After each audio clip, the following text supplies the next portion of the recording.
What's going on, guys? It's Hyde with the Upper Left USA, and back when I first started doing photography, the choice between camera manufacturers was much more simple. For a newcomer who didn't know much about the camera industry, you probably only knew two manufacturers, either Canon or Nikon. When it was finally time for me to invest in my own camera, I did some research but could only go so far because I didn't know what to look for. I didn't know the difference between APS-C versus full frame, crop factors, or any of those more technical aspects. I think for me, ultimately, what I did was just compare spec sheets. This particular camera has so many megapixels and certain features versus this one that doesn't. I think for me, it just came down to which camera had the most features because more features, more value. I specifically remember wanting the Canon 6D because I thought that this was the best camera without going completely overboard with the 1D line, which was much more expensive. But I ultimately decided against the 6D because the cost to start with this particular camera was just too high. I really wanted to stay within a certain budget because I really didn't know how long this hobby would last. Ultimately, I decided on this Nikon D5300 with a Nikon 35mm lens. I went with this particular body largely because it was in my price range, and I like the features of the D5300 more than the D3300 that was available at the time. I went with a 35mm lens because it seemed like back then that's what all YouTubers were suggesting for beginner photographers, and I was very impressionable at the time. Again, I didn't understand what crop factors were, and if you understand what I'm trying to get at, this 35mm lens doesn't exactly act like a 35mm lens on my APS-C D5300. But still, I was able to make use of this camera and capture a lot of great images. Later down the line, I decided to upgrade to this Nikon D810, and this camera changed my career. Some of my best and most memorable images were taken on this body, and I can't say enough about the capabilities and what this body is capable of achieving. Even today, 4 years old, I still consider this camera among the best for stills photography, and in capable hands, really anything is possible with this camera. That being said, while the Nikon D810 was gaining praise and winning all types of awards, there was a storm brewing.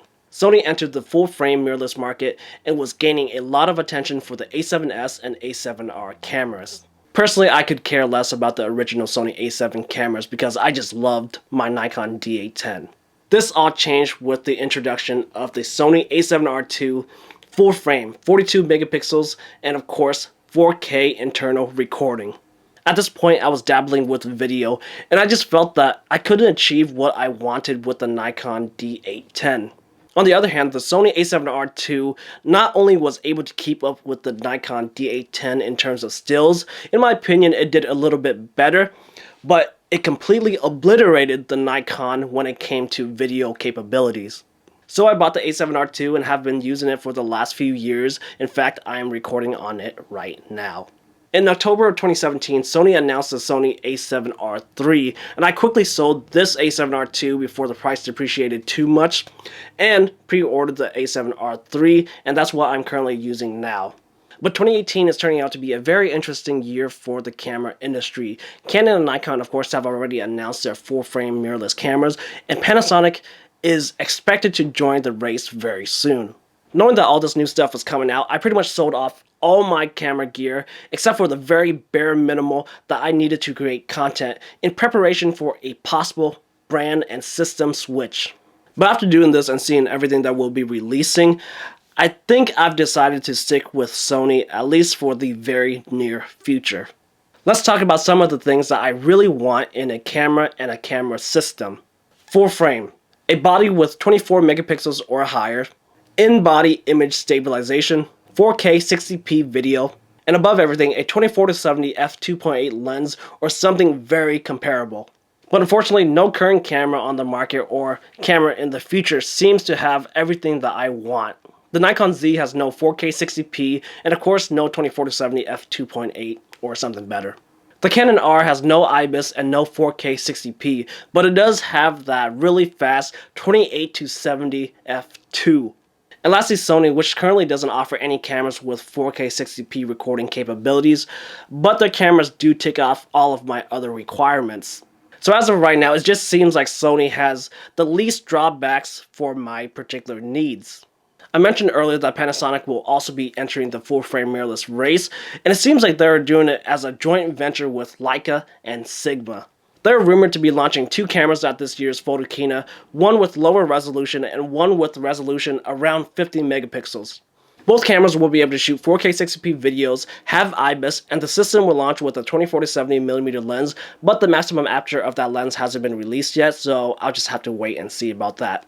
Just based on my particular wants and the rumored specs of these new Panasonic cameras, it does seem like this new Panasonic system will be the best fit for my particular needs, but of course, a camera system requires a lot more than just those 5 features.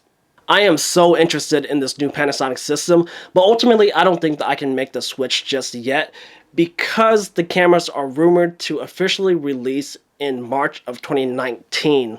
I just can't wait that long for a new camera. I have weddings and other work in the meantime, and logistically speaking, I just have to stick with Sony, at least for the very near future, until all these new cameras are readily available and on the market for me to try. Realistically, I have no personal attachment with any particular camera manufacturing company, so I will use the camera that best fits my personal work needs. At least I've put myself in a pretty good position if I need to make a brand switch in the near future. I currently only own one body and one lens, the Sony a7R III and the 24-70 f2.8 G Master, and I'm borrowing this a7R II setup right now. So like I said, I'm in a pretty good position. If I need to sell off all of my gear for a brand switch, it won't be as drastic as somebody who's really invested in a particular system. So at least for the next few months, I will be using Sony mirrorless cameras, and I don't have too many complaints as Sony mirrorless cameras are really among the best right now, so it's just about as good as it can get. I hope you guys have enjoyed listening to me talk in this video. If you did, give it a thumbs up, share your comments down below, don't forget to share this video, and of course, subscribe to this channel for more content. Thank you for watching this video, and I'll see you guys in the next one.